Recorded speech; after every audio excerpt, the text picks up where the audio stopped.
Now, this talk about style leads me to the next thing, which is design superstars. It seems that every time you scroll through social media or you go to a creative conference, there will be people there who have made it, and they will, in very many cases, have a very strong, very recognizable personal style. So what does this mean for us? They seem to be living proof that you can, in fact, foster your own style and become a superstar with it. So this is a classical example of survivorship bias. Survivorship bias is where we look at someone who made it through something and then use the fact that they made it through as evidence that whatever they did to get there is the right way to do it. So we look at the superstars on stage and social media and we think, well, they made it, so whatever they're doing, it must be right. But the reality is that everyone who followed a similar path but didn't make it, we don't hear from them. So we get a skewed view of reality. But for every superstar on there on the big stage, there might be thousands or tens of thousands who tried the same thing but failed.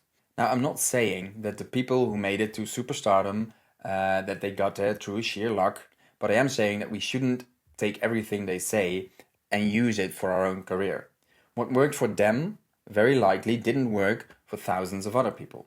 So if we were to copy whatever they do, there's a very big chance that we won't make it. For one, because maybe we're too late. Many people we see successful today, they started 15 or 20 years ago. And whatever they did, if we would reproduce their steps now, we would be 2 decades too late. Secondly, it's not very cool to talk about all the sacrifices you made and everything that went wrong. So a lot of these people who we look up to, we only see the silver lining, but we don't see everything they had to do and every setback they had to endure to get there. So it's very simple to look at them and say, I want that too, but we shouldn't forget everything that came before it. Now, a couple of years back, I talked to Gemma O'Brien, who is a world-famous illustrator, and she openly admitted, and she also talks about this in one of her talks, which you can watch for free on YouTube, about how hard it was and how unpredictable it was to get from where she started to where she is today. 2 things stood out to me.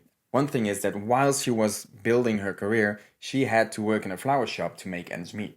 So we see the superstar illustrator, but she was working selling flowers to people just to pay the rent. Secondly, and she openly admits this too, is many of the things that she did happened to coincide with events in the world that sort of set things in motion.